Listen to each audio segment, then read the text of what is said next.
Hey guys, welcome back to Young Americans Abroad, your best place for weekly content on young American soccer players playing overseas. My name is Austin Van Schuren. And my name's Patrick Ferry. And guys, welcome to our show.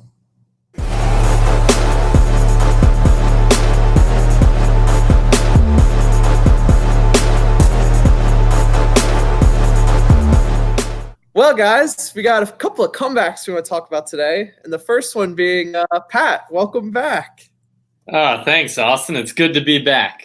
Both of us filming together, ready to get into this weekend here with some exciting topics, and right before the CONCACAF Nations League.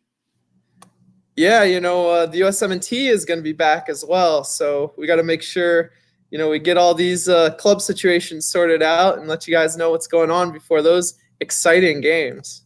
That's right, Austin. And speaking of club situations, one USMNT star collected an assist and had a long-awaited cameo over the weekend.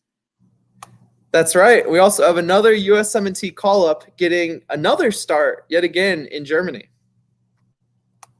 And we have one Ya still weighing his international future. So all that and more in this episode. All right, guys, we're going to start off this episode talking about that USMNT star who made that long-awaited cameo. Actually, his last appearance for Chelsea was at the end of August, and that is Christian Pulisic. So he made a substitute appearance, Austin. It was like the last 12 minutes or so, came in and actually grabbed an assist in a 4-1 win for Chelsea against Southampton. So Chelsea getting a little momentum now. And just, I guess, want to walk you through the assist there, which was his fourth, by the way, leading Chelsea in all competitions, on the team. Right. Yeah, so that's awesome stuff. But again, just to quickly highlight the assist, it was around the 88th, 89th minute. Bats, Michy Batshuayi, that Dortmund connection, actually played it to him right in the middle, and Pulisic shifted to the right, kind of hesitated, but also looked up and knew he should be making that run in towards the 18 from the left side, and just played a perfectly weighted ball. I think it was his right foot on the ground through about like 3 or 4 Southampton players, and Bats took care of the rest, Austin. So that was really nice to see him make an impact with such limited time he's had. Yeah, no, it was good to see him back from the dead, so to speak. It seemed like the comments last week that he made, or maybe it was a week before that, it seemed like Frank Lampard didn't really take to them too much. And didn't see the field last weekend, and finally saw the field this weekend and provided that spark for Chelsea to kind of close out the game. So definitely a good moment for him. And like you said, Pat, he leads Chelsea right now with 4 assists. So, if that's not proof of why he should be on the field, then I don't know what it is. He's doing something right, Austin, I think, just the limited time. And again, I want to elaborate a little more on some of the quotes. And he's been all over the media just because of this high-profile move, and now being in the Premier League, being essentially that Captain America, and just like all the interviews he's had. And he was a little frustrated, I think, what you mentioned. We can dive into that more. But last week, but as opposed to most recently in some of his interviews, just want to read this quote. He said, I want to be starting every game. I'm working hard in training. And I want to be there. I hope everyone can see that. And with moments like this, I hope I can continue to make a case for myself. And he also mentioned specifically that it did hurt to be left out. They had that Champions League game midweek where he wasn't even included at all in the team. So, again, at least you can kind of see that he's trying to do his best to get those goals or assists and make an impact.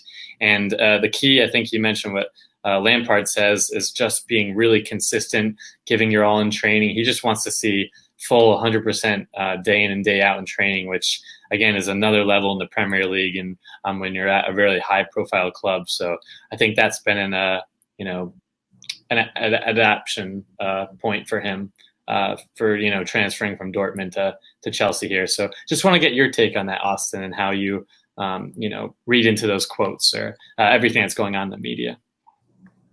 Yeah, I thought kind of last week when he had those quotes about not being on the field and what Frank Lampard has said to him. I thought they were very truthful, almost a little too truthful, just because they kind of painted Chelsea kind of in a bad light, or maybe not so much Chelsea, but kind of Frank Lampard in a bad light, and that he was more the problem than, Pulisic maybe not raising his performances to another level.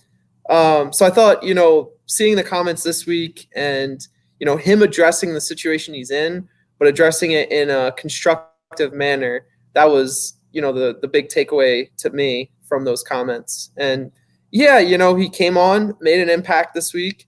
Obviously, the game was kind of out of hand already when he came in, but it's always good to, have an assist or provide an assist in the minutes you're on the field. And, he can only play the minutes that he's given, and he can only produce in the minutes that he's given. So I thought, it was a very positive performance, and I think the quotes were more on par with what he should be saying. And I think he's, like I said last week, I think he's got plenty of time to figure it out at Chelsea. I think they have plenty of games this year, and I'm not super concerned. Obviously, the Champions League game where he wasn't even included in the 18, that hurt a little bit, and I think it hurt him too, and it should hurt. He came to Chelsea to kind of take his game to the next level. He came to Chelsea to prove himself, and not even being included in a first team match or like a match sheet, a roster, has to be a tough pill to take. But hopefully he can just move on from the situation, become more of a consistent player for Chelsea, and hopefully get better. And let's hope we see him stay healthy over this international break as well, because like you said, Pat, the Premier League, he's going to be in a battle every day in training, so we need him to be healthy and growing all the time at Chelsea. Completely agree, and I just want to harp again a little bit on this final point, and you touched on it as well. But like you said, it's not the end of the world where you need to be super panicked right now as a fan, where he's not playing day in and day out. And I almost think, and just by some of these quotes and the little impact he made most recently, and still garnishing or gathering those assists, over this brief period of the season, it's really early, but. Again, Pulisic I don't think he is, that type A, super loud and boisterous kind of player, but one that kind of leads by examples and will kind of say things when he needs to. And I still think that with this high level competition and, like you mentioned, just giving it your all and 100% every day in training, this is only going to make him better. This experience is only going to help him in the long run. And I still think he's going to have a great career here, and moving forward, I think it's always, again, good that not to say obviously the Sancho scenario is a little different in his rise there, but he just seems to have that mentality where he people maybe kind of write him off in the beginning, and he puts his head down, grinds, rose to Dortmund, one of the big teams in Germany, and now taking his talents over to Chelsea in London, and just kind of ignoring all the noise and in the background there, and putting it aside and just making sure that he can be the best player he can be. And again, just wanted to quickly note that I think this will all just be really beneficial to him with all this competition in the long run. Yeah, I think you're spot on, Pat. I think this move is very good for him. I don't think Chelsea was a bad move. I think it provides kind of the perfect platform for him to take his game to the next level. And I think we're just seeing that process unfold right now. And I think Christian understands that clearly with his last quotes. He understands that, the onus is on him to kind of prove that he needs to be in the lineup more than just, him being in the lineup because he's Christian Pulisic. He's got $73 million price tag attached to him. All this fanfare surrounding him. I think he understands the situation he's in, and I think that's good. I think he's in a good spot.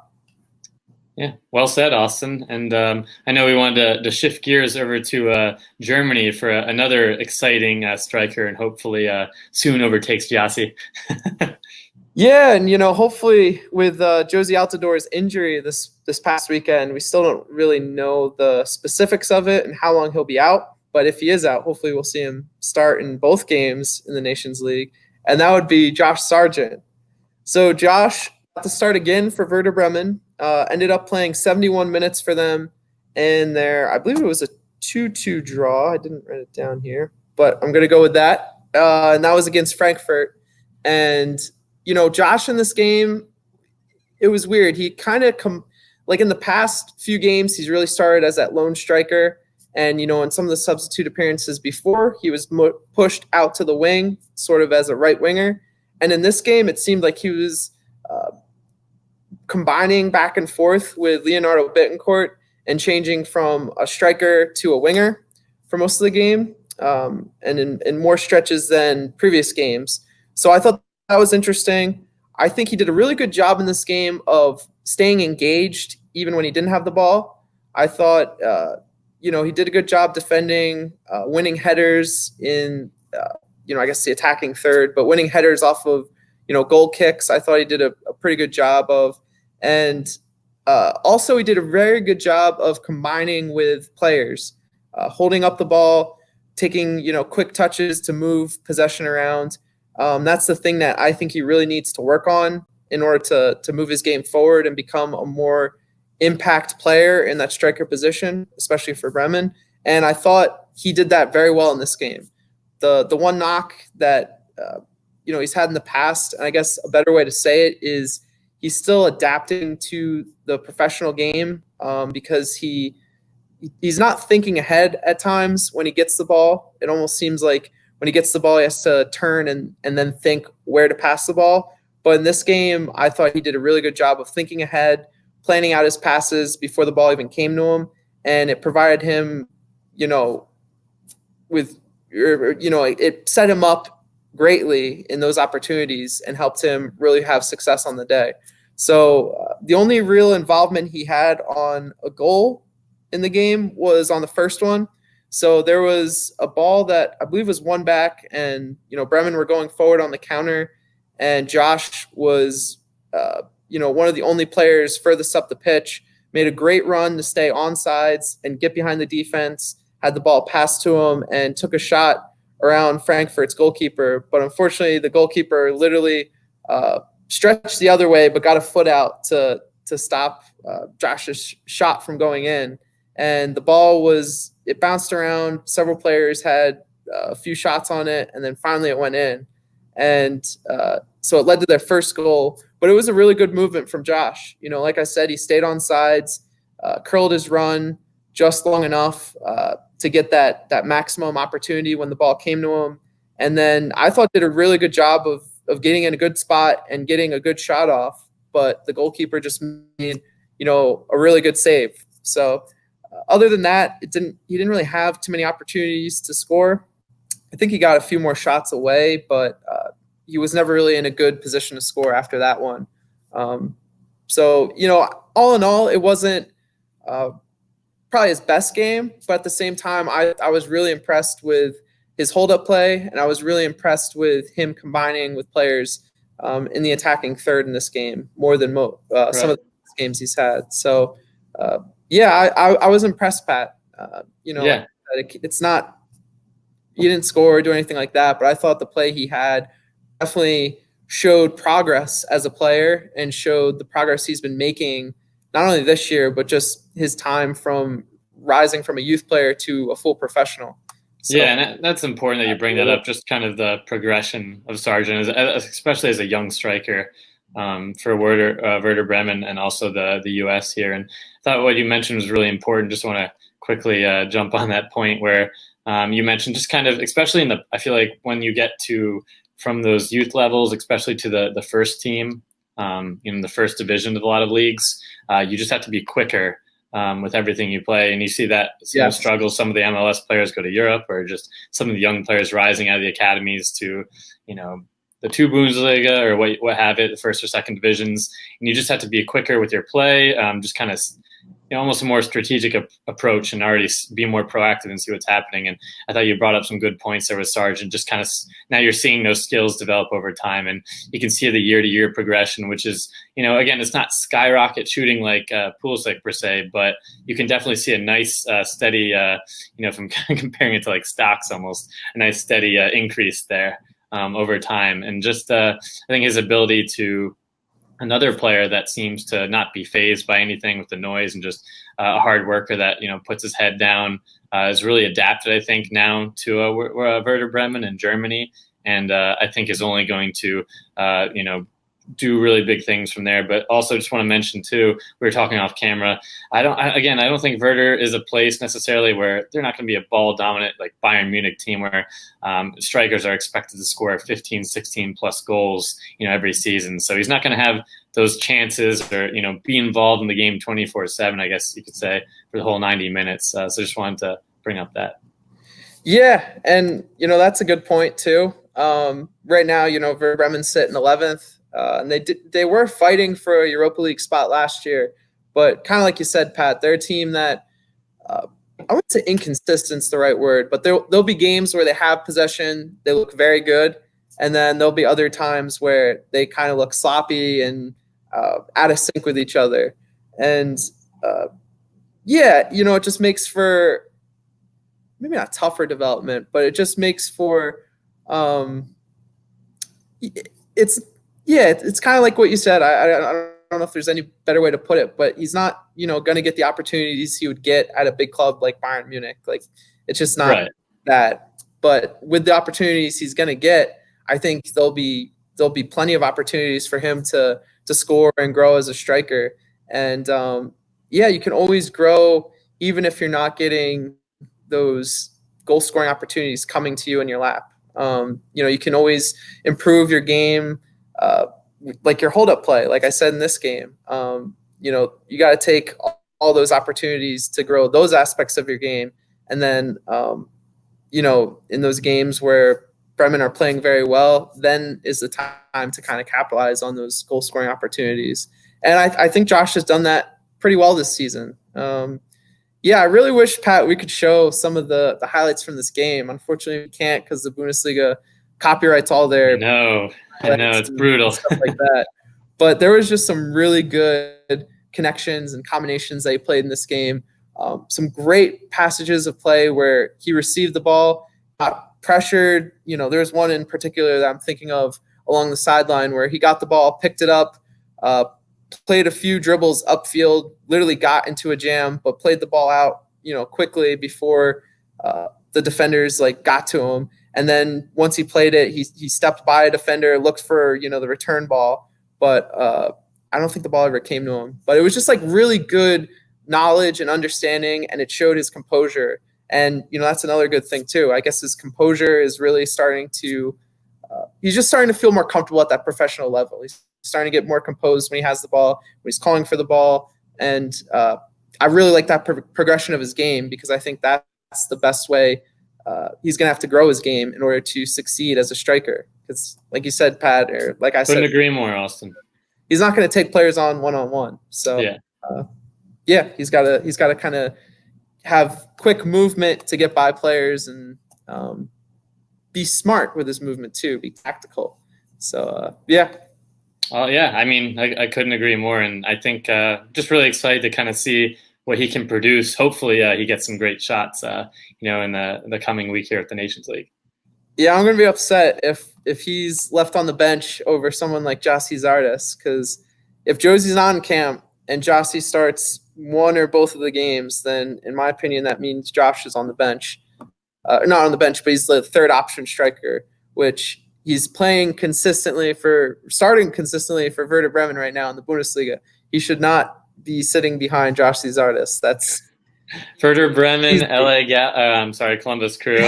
LA Galaxy. LA Galaxy. Yeah, when Gyasi Zardes was starting at right back. Yeah. Yeah.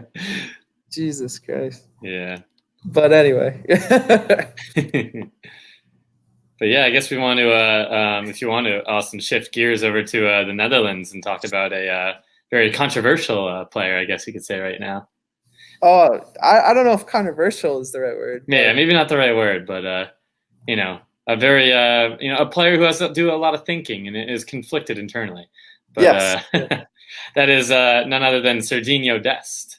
Again, I just want to highlight over this past weekend against ADO Den Haag, Ajax, he started and played 90. Again, looked really strong against a little lesser side in the Netherlands, but nonetheless had 87% passing accuracy, 79 touches, and played, overall a very good game and just gelling it with the first team at Ajax Austin. But again, the bigger topic and decision is, what is Sergino Dest's international future? And there's been a lot of, different points brought up on Twitter and other platforms throughout the media. So, I certainly want to get your take, and then obviously I can hop in myself. Yeah, so with him not accepting both call-ups to the Netherlands or the U.S. and the Netherlands in any capacity, I guess you could also say the U.S. in any capacity because he wasn't called up for the U23s. But yeah, since he didn't accept both call-ups, I'm a little conflicted. I don't really know what to think, Pat. I still feel comfortable and confident in him choosing us, but it definitely. See, I don't even know if I want to say it makes me more concerned. I just think it just shows, and it is what it is, but just shows that it's a tough decision, and it's one that he's smartly taking time to evaluate. So unfortunately, we're gonna sit here and wait through this international break, and some games after this to maybe November when he makes his decision. I know he said he could make his decision in November, but it wasn't guaranteed to be made in December. Right. So, I mean, it is what it is. I think it's a smart move by him. I'm not super concerned yet, but it definitely isn't, it's not a clear decision for us. Yeah. And so that's concerning, I guess. Yeah. And I think I would almost say I'm in a similar position or in the same boat as you in terms of definitely in the back of my mind, there are nerves. I'm sure everyone is, but I don't think I'm at the point where I think I was reading some reactions where people are already like, "Oh, Sergino is, he turned down. He's definitely with the Netherlands." Like, I don't think that's the case at all. I think if that were the case, he would have accepted the Netherlands. And the fact that I think Ronald Koeman mentioned that he wanted the decision, fast and wanted that immediately, and still Dest hasn't given that to him. I think I'm looking at that way a little more optimistic, where maybe he is really thinking about the pros and cons and if he can get playing time.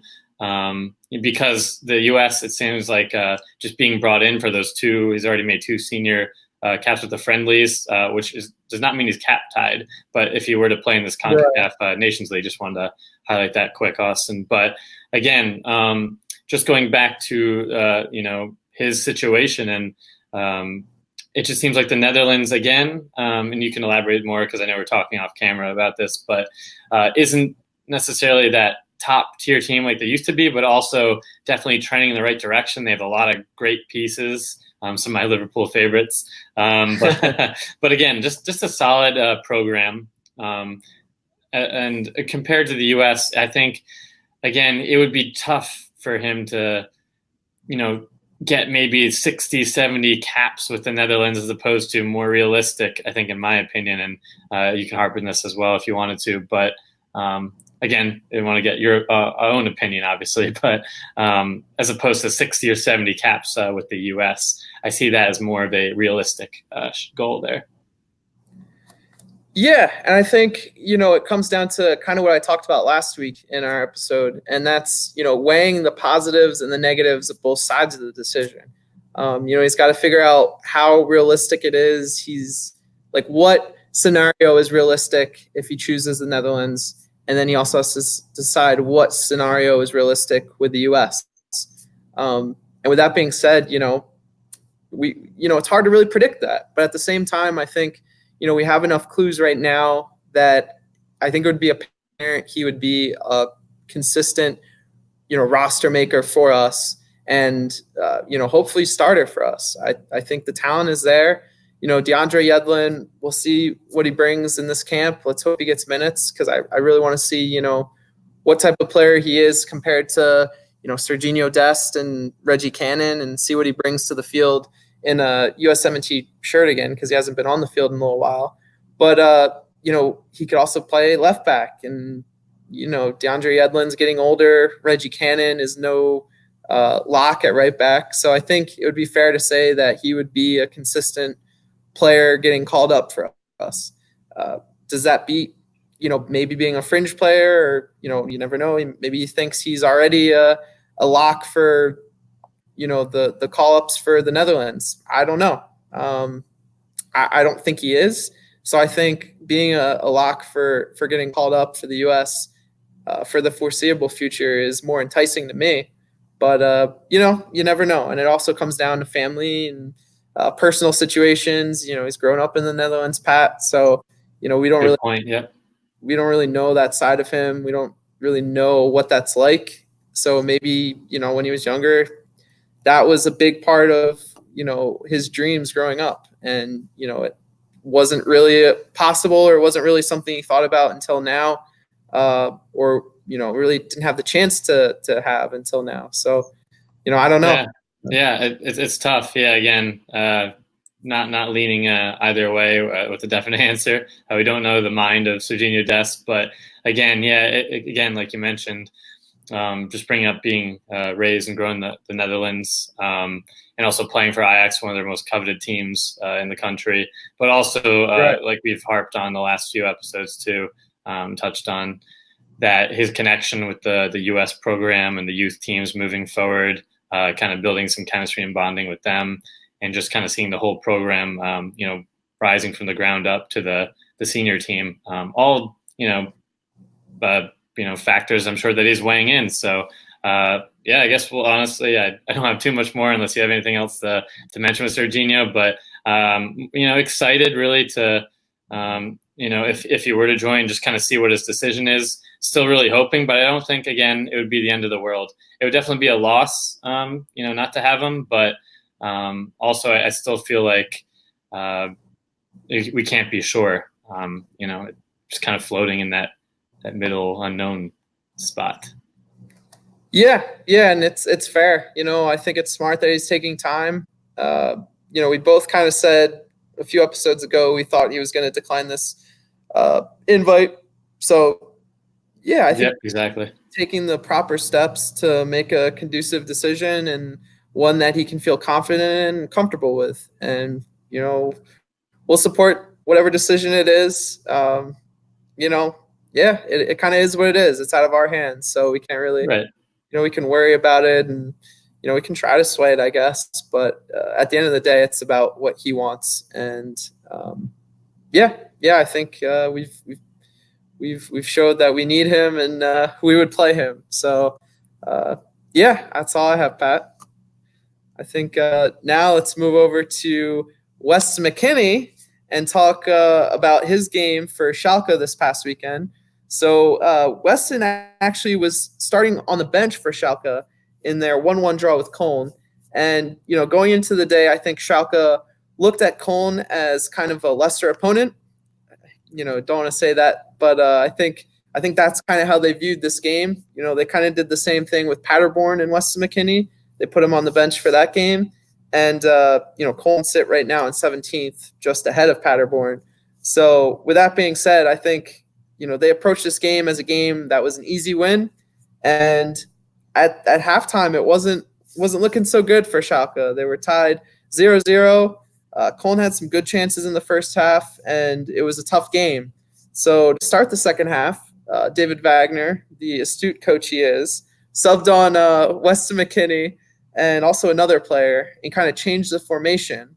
So they went from playing two strikers to only one, and Weston slotted in, in that central midfield role. And Schalke looked a lot better in the second half. They looked more commanding, I would say.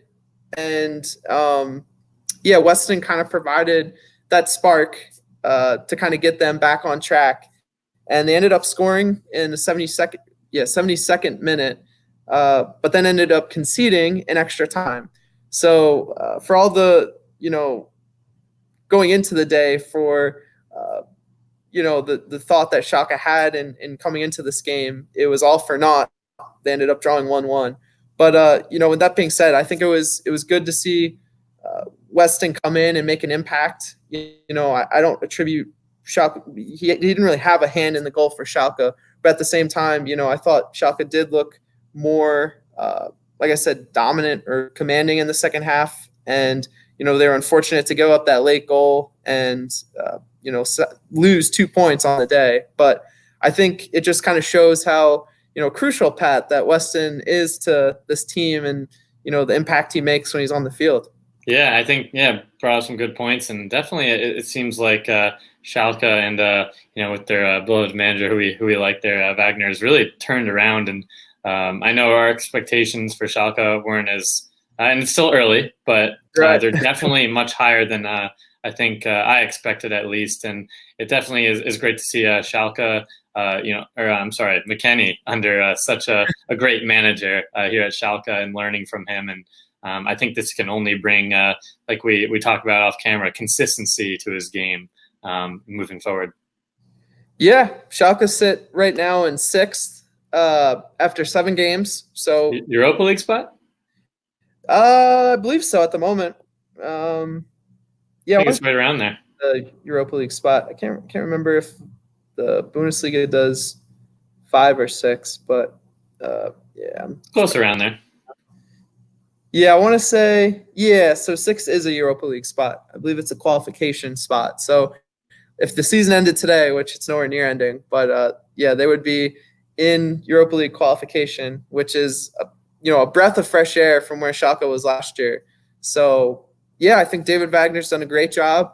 I think Weston McKennie's been, I would say, a pretty big part of what they've done this year. I think he's shown that he, like in this game, he's shown that he's a player that needs to be on the pitch and needs to be on the pitch for them to do well. So, Pat, I think we were talking off air a little bit about some of our hopes for Weston in the future. I don't know if we want to get into that too much here, but why not bring it up? But I guess we were saying a little bit. I would like to see him maybe in 2 years. This year, obviously, establish himself and get more consistent, and then the next year, still with Schalke, and then maybe after 2 years, he's ready to make that move, whether it's to the Premier League or another top club. That would be my ideal scenario for Weston. And what was the team that you said? Was there a team? I don't know why I just got this. Maybe not right now, but I liked what they were doing up until maybe the last few games and the disarray they've had. But Tottenham seemed like an interesting landing spot for McKennie. So not like a team where you could say, and I don't want to talk about them too much, but Liverpool are like a city, but someone's still competing in the Champions League spot there in like the top 5 or top 6 clubs, you could say now. Yeah, some of the peasants below the 2 top clubs. No, but Tottenham's a interesting one that you put out there, Pat. At first glance, it's interesting to think about, and then when you really do start to think about it, I feel like he would be a pretty good fit there. But like you said, the biggest thing is he's got to get more consistent before he makes that move. And Schalke seems to be, Pat, right now a good place for him in terms of development. He's become an established player there. And right now he's their most valuable player. So I think, Patty's in a good spot right now. And maybe, like you said, in 2 years, Tottenham will come calling with, another $70 million transfer. That'd be awesome. Then the 2 bros will be back in the Prem. Yeah, right? That'd be pretty cool to see. But, so that's all for Weston McKennie today. We'll keep you guys updated. Let's hope we see him over this international break have some good games against some of these Nations League's opponents, and hopefully no injuries. That's the biggest thing. So that's all for this part of our episode. Now let's head over to Quick Kicks. And now, sorry to take this part back from you, Austin, but it's none other than Quick Kicks. So you could test Duane Miller. It's Altidore over the wall, and that one is in! Josie Altidore from a long way out. The opening goal for the United States. So, guys, to start off Quick Kicks, we're heading over to the English Championship, where Matt Miazga started and played 90 in Reading's unfortunate 1-0 loss to Bristol City. And just want to congratulate Matt returning from injury and being back named to the 26-man roster for the U.S. That's right. And moving over to Germany, we have Matthew Hoppe, who scored 2 goals for Schalke's U19s in their 3-0 win over Ingolstadt's U19s over the weekend. So congrats to Matthew on 2 great goals. It's awesome news. There's some hope. Horrible joke. But again, back to the English Championship. Antonee Robinson started and played 90 after winning a 1-0 loss to Sheffield Wednesday. And we head back to Germany to let you guys know that Chris Richards started and played 90 minutes at right back for Bayern 2 in their 2-0 win over Eintracht Braunschweig.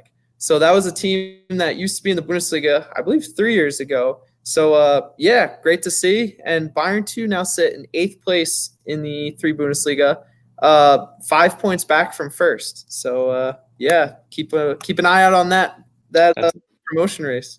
That's awesome.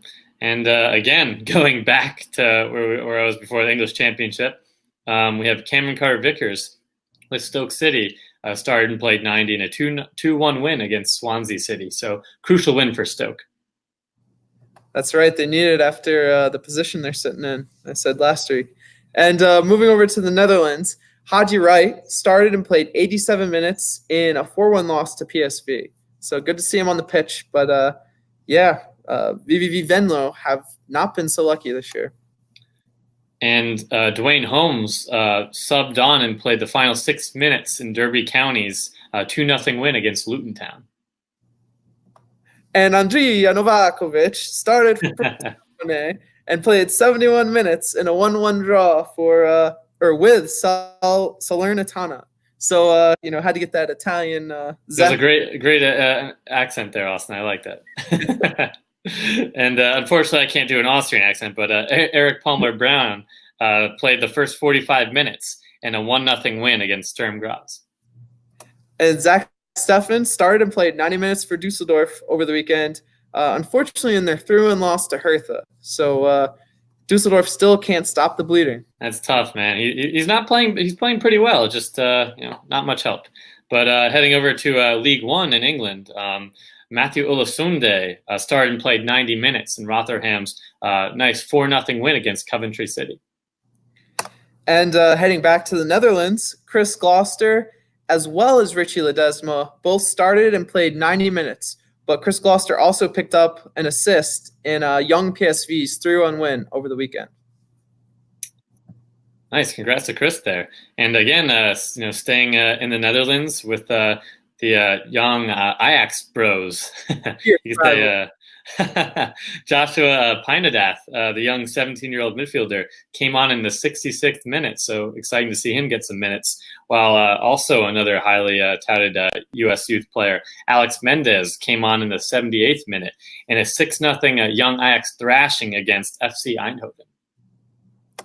And to finish today's episode, we have one more young that you want to keep your eye on, and that would be Johnny Cardoso, who's an 18-year-old midfielder who plays for Internacional in Brazil. So how we found out about Johnny was that he was just called up to the US U23s. So definitely a player that, Jason Kreis over there with the U23s, seems to rate pretty highly since he's only 18 and is eligible for the upcoming U20 cycle. So hopefully we'll get to see some highlights of him with the U23s, and hopefully he fits right into that U23 squad and makes an impact. But yeah. And as always, guys, thanks for watching. Make sure you like our video and subscribe to the channel down below. And as always, check out our awesome social media pages, Instagram, Twitter. We're always putting out those great graphics and content for you guys to stay engaged throughout the week. That's right. And, we got a exciting in some capacity CONCACAF Nations League international break coming up. So, let's hope we can get 2 wins against these 2 teams. Pat, who is at Cuba and Canada. That's right, Austin, Cuba and Canada. So, again, hopefully we can get some momentum here, get some life back into the U.S. as we prepare for that one final goal at the end. That's right. And that would be one day we will win the World Cup.